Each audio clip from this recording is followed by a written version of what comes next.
Welcome back, everyone, to OpenLine. We are talking movies tonight, and we have spent the first half of the show talking about the summer, which is kind of in our rearview mirror now. And now we're moving forward to the fall. What movies are coming out this fall? And of course, that's an important time of year because this is the time when all of the Oscar kind of hopeful movies come out. And so we have with us Jason Shawhan.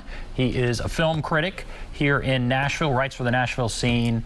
See him all over. And so, Jason, let's talk about the fall. I have some movies here, and I don't know if I should go down them or if you should kind of give us a list. What are some thoughts as far as what are you looking forward to? All right, I've got some movies here. I've got 3 movies. I'm going to throw these first 3 out. Don't Worry, Darling, Blonde, and Hocus Pocus 2. Do any of those stand out to you? Well, I'm super psyched for Blonde. I mean, for multiple reasons. The director, Andrew Dominic, he did The Assassination of Jesse James by the Coward Robert Ford, which is one of like the best films of the aughts. And then you've got Ana de Armas, who's an incredible actress, playing Marilyn Monroe, and it's it's already scandalous. Nobody's seen it yet, and it's already scandalous because it's NC-17. I mean, there hasn't been an NC-17. So we have the poster up right now. We can't play previews now. We used to play previews. We're not allowed to because of there are just reasons we can't, I guess, even for movies. But we have the poster, and so it's interesting. It's a black and white poster. I don't know if you've seen it, but yeah. All right. So what is Blonde about? It's based on a Joyce Carol Oates book. It's sort of a vaguely fictionalized look at the last days of Marilyn Monroe. Right. And so I'm just intrigued. I mean, like Joyce Carol Oates is such a fascinating, sometimes problematic figure. And, Marilyn Monroe is like one of the towering presences of the 20th century. We've never, as a nation, we've never really gotten past what happened to Marilyn. So there have been so many attempted biopics and like biographies of her as a persona. So at this point, I'm just like, from the beginning, they're just like, this is a work of fiction exploring real things. And I trust the director so much. And also the fact that it has the fortitude to just be like, no, this is an NC-17 movie. It's not for everybody. Because that's rare anymore. Like it's been so many years since there's been an NC-17 film. Yeah. Well, but I'm very psyched for that. I mean, I think the fact that it is premiering on Netflix is one of the reasons why it's able to like be adamant about that rating. I think if it were going for theatrical play, that would not be the case because there's no support from the MPAA for NC-17 films. Like they created that specifically so that adult themed films would not have to suffer the same X rating as pornography. But then they didn't support that. They didn't like lean on theaters to say like, you have to show this. This is just as legitimate as everything else.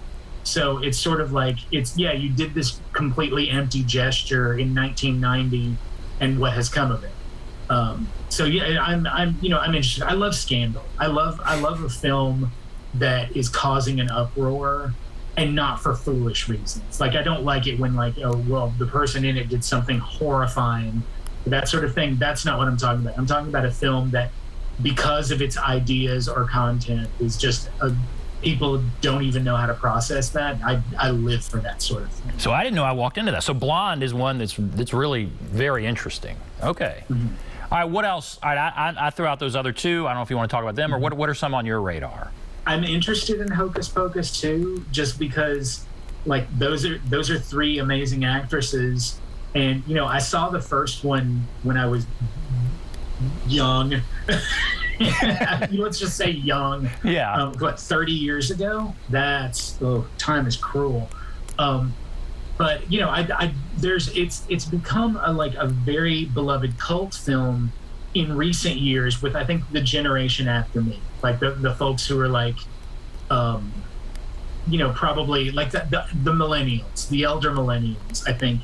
And their devotion to and love for it, like, absolutely made this sequel happen. I mean, that was one of the things in 2020 when the drive-ins were the only theaters open. And the studios were just sort of like, well, let's just see what of our catalogs of our repertory things like still have an audience. And Hocus Pocus ended up being in the top 10 movies of 2020 just because of how well it did at the drive-ins. So I mean, that showed them that they're like, oh, there's an audience for this, and they're interested. So that's absolutely something I'll watch. I don't know if it's going to be great, but we'll see. Okay, all right. That's really interesting. That's an interesting backstory about how it kind of came into being. Don't Worry, Darling. Do you know about this? I don't know what that is. Tell me about this one. So I don't know either. Imola, I hope you know. But all right, we'll just move on because I have a ton here. Imola knows. I'll tell you after the break, so we'll talk about it next break.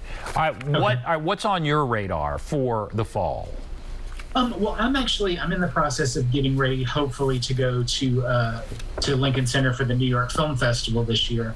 So one of the first things I'm really psyched about seeing is the new Noah Baumbach film, White Noise. It's an adaptation of a Don DeLillo novel, which I have not read. I've only read Cosmopolis of his stuff because I loved the movie. And I'm intrigued by this because it's Noah Baumbach and it stars Adam Driver and Greta Gerwig. And it's like a left field sci-fi apocalypse movie.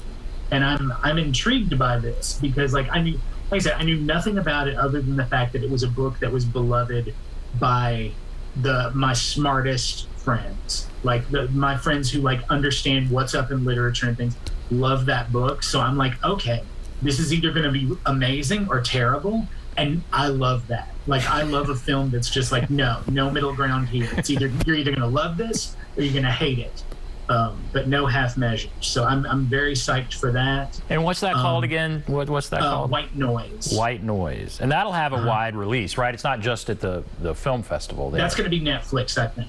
I think they are going to do. It's sort of like Power of the Dog was last year. They're going to do a low key, small theatrical release, and then it's going to be a big prestigious Netflix premiere. And then something that I'm really looking forward to, the Korean director Chan-wook Park, he made a movie in Nashville with Nicole Kidman a few years back called Stoker, which is great. It's real kinky, twisted, Southern Gothic mystery thing. I saw that. He's got a new one coming out called Decision to Leave that I've been told is it's sort of like a police detective who finds himself, he's investigating an accidental death, but then maybe it's not an accident, and then maybe he's also kind of falling in love with the suspect. But it sounds like a plot that we've had in movies since the 40s, but he's such a gifted director. I can't wait to see what he does with that sort of premise, because it's like something you could have made this film in the 40s, but it is not the 40s, and Chan-wook Park is not like any director that we had in Hollywood back then. So I'm really psyched for that. Wow. Okay, that's interesting. And now I'm interested in what you said about White Noise and Netflix, and comparing it to how Power of the Dog and Power of the Dog was huge at the Academy Awards. What is there something that you might expect to be big at the Academy Awards now? I mean, there's kind of a lot of buzz about it, a lot of talk about it. We obviously haven't seen it, but is there that talk at this point for a movie or a couple of movies? I mean, I'm sure there is, but it's honestly because the big movers in 2022 so far have been mainstream films, have been the summer blockbusters. Those have been driving the narrative. It hasn't been like last year when there were like weirdo indies that were sort of making a name for themselves at that point. I feel like Everything Everywhere All at Once is going to have to get some kind of recognition because it's doing so much. And it was but the thing is that it was an art house hit, but it made regular movie big money. It did well enough that even studios just said, well, we don't talk about anything that didn't make $100 million. Well, it made $100 million. So it's it has to be addressed in that capacity. And usually when something that innovative breaks through, it gets award recognition. Maybe not as much as it deserves, but it's going to get some kind of awards recognition. Interesting. Okay. Now, what we have the posters. And so I'm going to read 3 more that we have posters for, and you kind of pick what you want to talk about here. Vesper, Smile, and Wendell and Wild. Do any of those ring a bell? I have no idea what any of these are. Okay, that's fine. All right, I'm going to go with 3 more then. Halloween Ends, Black Adam, or Glass Onion, a Knives Out mystery movie. Black Adam, it's DC Universe, starring The Rock, starring Dwayne Johnson. I believe it's part of the Shazam side of the universe. Looks like it from the poster here, yeah. Yeah, I'm very intrigued by that because, it's The Rock. He's been playing that kind of character since his professional wrestling days. And I'm very interested in seeing, what he does when he's given, a legendary comic character to play. I trust, The Rock is like Tom Cruise. I trust his instincts for mainstream cinema. I absolutely do. Although, honestly, The Rock has been a little more interesting in, character choices over the past couple decades. Tom Cruise pretty much does his thing now. He doesn't do, the Magnolias or the Tropic Thunders anymore. He's focused, and, that's his business. But The Rock will still surprise us periodically. Glass Onion, Knives Out was such an unexpected treat. I love a mystery that's a cast of a dozen stars or something, like they did in the 70s. Those happened all the time with the Agatha Christie adaptations and with Last of Sheila and Murder by Death. That's just a genre that I enjoy. That's like comfort. That's like Meatloaf for me. It's like a comfort movie. A good mystery like that with funny edges, you can watch those again and again because it's like you're hanging out with the characters. And Rian Johnson made a lot of great movies, made some controversial choices with the Star Wars films, but I'm okay with it. I trust his judgment more than J.J. Abrams. Yeah, I said it. But Knives Out was a delight. I loved that movie, and Netflix paid out the nose to get 2 more of them from him. So I'm again, this is going to be a Netflix premiere, but I'm psyched for it because as much as I love Knives Out, I am psyched for this. And then Halloween Ends. I love a good horror movie. I love the classic slashers. The 2014, 2015, the first of the David Gordon Green Halloweens. I liked that quite a bit. 2018.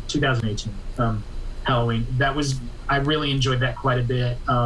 Halloween Kills last year, I was very disappointed with it. There were some moments that were interesting, but it just sort of I don't know, I recall feeling about it the same way I do about parts 4 and 5 in the Halloween series, which are films that I don't enjoy, but I've seen so many times just because they were on the background on AMC or something, that it's just, the way that basic cable sometimes will take 3 or 4 films from a series and just put them back to back. They just keep playing them, right. Yeah. USA used to do that with the Friday the 13th films. And it's just sort of they become more than the sum of their parts because it's, they're just they're crappy sequel after crappy sequel, but it's cumulatively there's something reassuring about that, and I'm hopeful for this new one. I really do. I like David Gordon Green. So it's another Halloween sort of installment. All right, we have to take a break. We have to take a break. Then, all right, think about what we'll talk about. We're going to talk about here in this final segment here for the fall movies. Take a break. Be back right after this.